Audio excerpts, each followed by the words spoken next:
Hey guys, what's up? This is Jman here with your UFC 108 review, and I'm going to be giving you the rundown of all the fights and my opinions. So let's get right to it. I'm going to take you to MMAconvert.com. Alright, let's read off the results, starting with Raffaello Oliveira defeated John Gunderson via unanimous decision, 30-27, 30-27, 30-27. That's pretty clean cut there. No controversy whatsoever. I didn't actually see this fight, so I don't have much to comment. Let's move on to the next fight. Jake Ellenberger defeated Mike Pyle via TKO in round 2. This fight was broadcasted after the main event, so therefore I actually didn't stick around to watch it. And the next fight, we have Mark Munoz defeats Ryan Jensen via TKO strikes in round 1. Once again, another round 1 victory. It looks like a lot of the fights ended in round 1, which is exciting because it set a fast pace for the entire show. And a lot of fights ended in a knockout or TKO. It's really interesting to see. Mark Munoz looked really strong, and that was a pretty good match. The next match was Cole Miller defeating Dan Lazan via submission, inverted triangle choke, in round 1. Now that was very interesting to see Cole Miller put on that inverted triangle choke. That was impressive. I wasn't expecting that. He kind of rolled him over, and he just basically wrapped him up pretty good.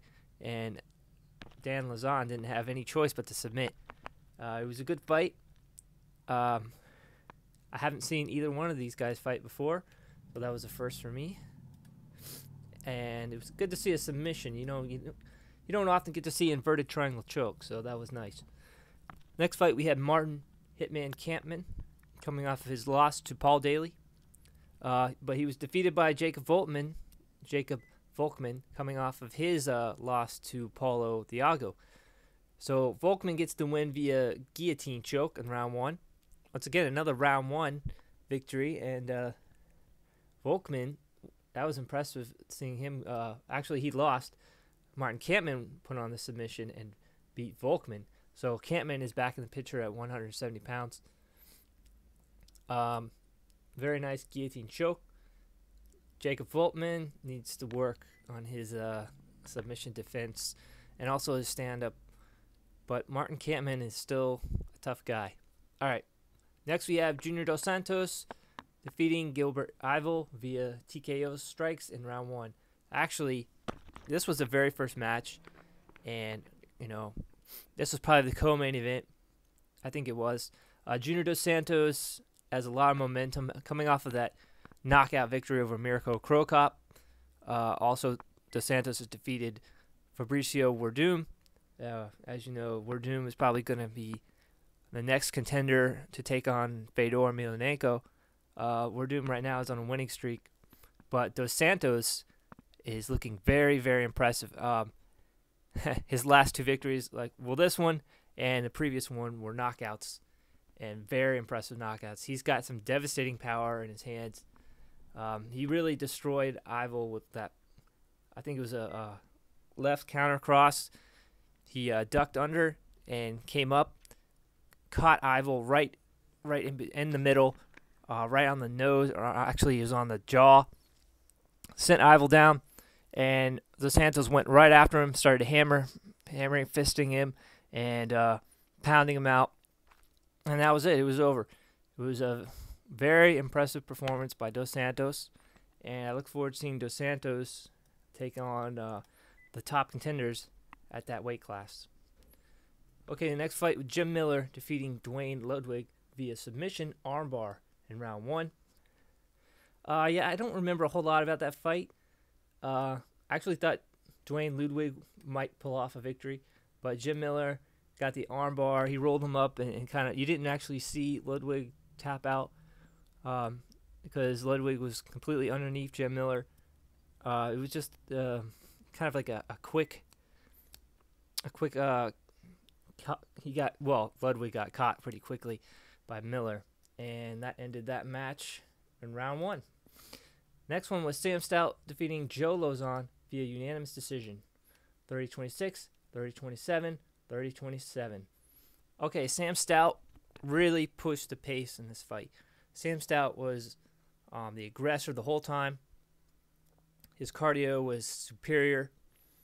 He kept using all these combinations of rights and lefts, and also leg kicks, head kicks, everything, spinning back fists, you name it. The commentators were just really impressed by him, and I think Joe Rogan was saying how everything that Sam Stout's trainer was calling out, Sam Stout was like executing on the spot, like perfectly, and he just really gave Joe Lauzon a handful. And even though Lauzon kept trying over and over to get the takedowns, he was very unsuccessful. Sam Stout kept going to his knees. Eventually, Lauzon did get a takedown in round 3.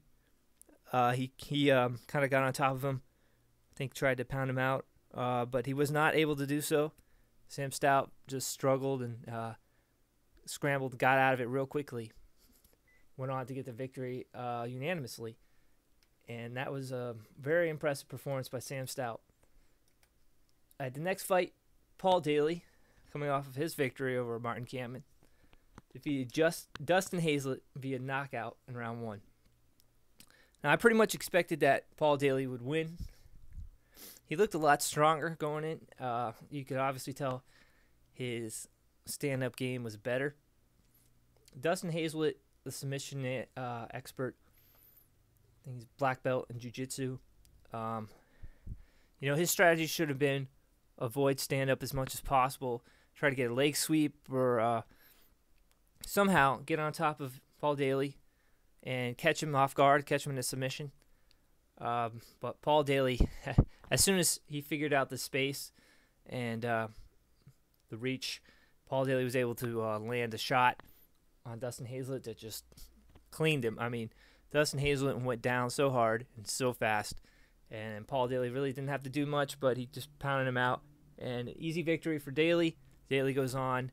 He's probably now the top 5 in his weight class at 170.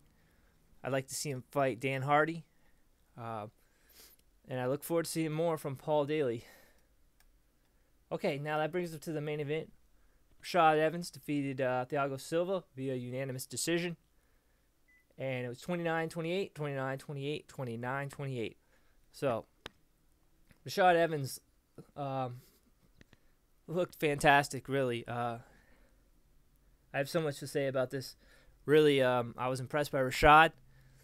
I would have bet against him, though, going into the fight, because I just thought Thiago Silva had more ways of beating Rashad. He could have beaten him submission, could beat him TKO, and he could have beaten him decision. But it looks like Rashad pushed the pace of the fight, which is new for him. He usually doesn't do that. He used really good footwork and evasive maneuvers. Thiago Silva just couldn't get a lock on him, and wasn't able to land hardly any strikes at all. Rashad Evans had really impressive takedowns. He would shoot from really far away and push Thiago up against the cage. Thiago really couldn't do anything. In the third round, Thiago got really desperate and tried to set up a trap, kind of taunt and lure Rashad into attacking him. But Rashad was smart enough where he didn't fall for it. Still, Thiago was able to catch him pretty good with some hits, rocked him hard, looked like he could have beat him. He almost had the chance to finish him off, but Rashad was able to hold it together. He knew that he had the rounds. He was ahead in the score. So he held it strong and ended up winning the fight. Overall, it was a very impressive show. I enjoyed it. And let's talk about the bonuses here. Submission of the night belongs to Cole Miller. That's $50,000. Knockout of the night, Paul Daley. Could have just as easily been Dos Santos there. And fight of the night, Sam Stout and Joe Lozon. Okay, that was pretty good. It could have gone to Rashad and Thiago either. But yeah, and $2 million for the live gate. 13,255 attendance. Very nice. All right, so that wraps it up. I hope you enjoyed this review, and I'll see you later.